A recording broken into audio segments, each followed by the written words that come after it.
Hi guys, this is Ashley back with another video. Before we get into the video, like, comment, and subscribe to the channel. So it looks like SZA is low-key putting Doja Cat on blast, okay? SZA recently shared on Station Head that Doja Cat still hasn't sent in her verse for the song Shirt. So it looks like SZA has been trying to reach out to Doja Cat to get her on the Shirt remix. And unfortunately, Doja Cat is, ignoring her. Fans heard about this because obviously it was on Station Head. And fans were saying that Doja Cat is jealous of SZA. Let me know how you guys feel about that. Do you guys feel like Doja Cat's jealous of SZA? Well, maybe Doja Cat is just focusing on her solo music, but I do find it odd that she would not do a song with SZA, especially after SZA is getting like all this recognition. And then on top of that, SZA hopped on Kiss Me More. I do find that a little bit strange. And the fact that SZA keeps putting Doja Cat on blast is not going to look good for Doja Cat. Okay, because SZA has one of the hottest albums out currently. It's gotten a lot of great reviews. It's selling a lot. And so I feel like Doja Cat low-key missing out. But I actually don't feel like SZA needs Doja Cat. I think SZA, she's one of the few artists that can do solo projects. She doesn't need a ton of features. But I just want SZA to remember all the people that turned you down for this album. Don't be giving them, no features for their album no more. The next time Doja Cat wants a collaboration, I hope she tells Doja Cat no. Okay? Because I think that's low-key kind of messed up and weird that you wouldn't even, return the favor after she was on Kiss Me More, which won a Grammy, by the way. Kelsey plays chess with Megan Thee Stallion and the prosecutors.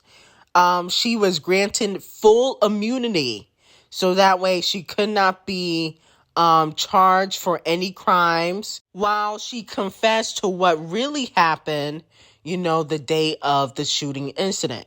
Here's a mini recap as to what happened. I sat at 12 o'clock directly in Kelsey's line of vision. I watched her testify. I watched her deny that Tory threatened to shoot her. I watched her confess that she lied to the police when she said that. The reason why she was lying to the police, the investigators, is because she wanted to protect herself. OMG. The rest of the testimony that we just saw in the after lunch session was a prosecutor holding on for dear life to a recording between her, a police investigator, and another LA County prosecutor, and Kelsey, and just replaying that recording and saying, Kelsey, didn't you say this? And Kelsey saying, I did. Kelsey, is that true? And Kelsey saying, no, I lied. Did the LA County prosecutors give Kelsey immunity? I think so, they did, didn't they? That's what I reported this morning. That's what I saw in this courtroom. Does Kelsey sound like a believable witness? No. Is Tory Lanez accusing her of being the shooter? Yes. I'll tell you something. That jury, most of them, it looked like they had their mind made up. I don't know which way, but they saw that person say that I lied about all that to protect myself. They're going to hear that there was gunshot residue on her. Now, a lot of people feel like Kelsey betrayed Megan. She didn't help the prosecution like she said she was, even though she had a recorded testimony in 2022 of September, okay, which was a few months ago. Now, with that being said, people got to realize that Kelsey is protecting herself, and she didn't necessarily help Tory Lanez either, because she just proves that she's not credible for either side. And she also did admit that Tory Lanez did offer her $1 million, but she claimed she wasn't bought. But she did admit that Tory Lanez offered her money, okay? But she didn't know exactly what it was for. So she technically did somewhat throw Tory under the bus, But she tried to not say too much because she's guilty. Okay? She's guilty of something, and that's why she tried to not throw Tory Lanez under the bus. But allegedly, I'm hearing that Roc Nation is not really happy about how this trial is going. And hopefully, let us pray that Megan don't get dropped by Roc Nation, because Roc Nation is worried about Megan's perception in the industry, because it looks like she lied on the stand. She said she didn't get kicked out of Kylie's house. Allegedly, that's not true. And, Corey Gamble is also supposed to be testifying for, Tory's defense. So with that being said, if Corey says, listen, she did get kicked out, then obviously 3 people are saying you got kicked out. Sorry, Meg. No shade. And then on top of that, she lied about smashing Tory. So her reputation is on the line, even though she was harmed because she lied about certain events.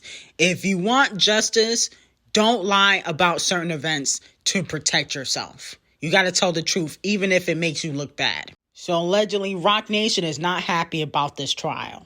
Now, it has been reported that Queen Bee is doing Me Too checks for all the people that are going on the Renaissance tour, all the staff, all the musicians that are going on the Renaissance tour, all the dancers, everybody.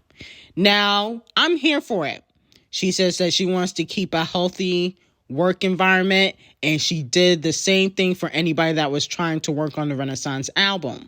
But here's the thing about Queen Bee that I never understand. You're doing Me Too checks, yet your husband, Camel Face, was smashing Foxy when she was a teenager. He smashed Rihanna. That's one of the reasons why you don't really like her. No shade. But when did she get in the game? When she was a teenager. He has a history of cheating on you. That's why Lemonade came out. My whole thing is, why does Queen Bee all of a sudden now want to do Me Too checks when she needs to do Me Too checks on her husband? That's all I gotta say. Allegedly, you know what I'm saying? But, I was told that Camel Face has gotten into some things. And so with that being said, I just feel like it's very odd that all of a sudden now, this era, she wanted, do Me Too checks when she wasn't doing that before. No shade. Moving on to Cardi B. It looks like she is hopping on yet another remix for an artist named Rosalia. The remix is supposed to be released on Friday or tomorrow.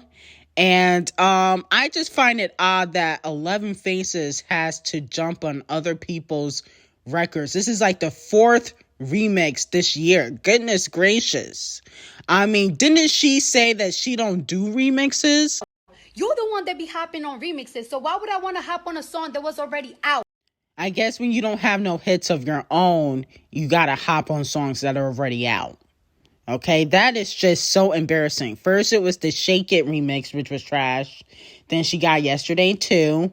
The No Love remix that she ruined. She ruined No Love, a perfectly good R&B song. And now she is doing a Latin record. She's supposed to be doing a Latin remix with Rosalia.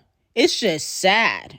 11 Faces is going out sad. Her career is almost in the toilet. So she got to hop on other people's songs. And then Scratch Off is also going out sad. Okay? Since Stank the Club Up flopped. Okay? Let's not forget it did flop.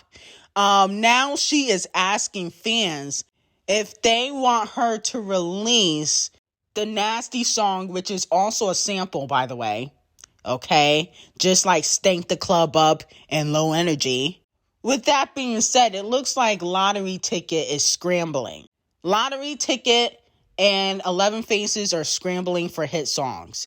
Now, last and definitely not least, Normani. She wished her man DK Metcalf, he's a football player, a happy birthday. But I just want Normani to be careful because allegedly DK talks to other women. So I just want her to be careful. But people got to realize that's the culture in like rap and when you're an athlete, you're not going to be seeing just one woman. Okay?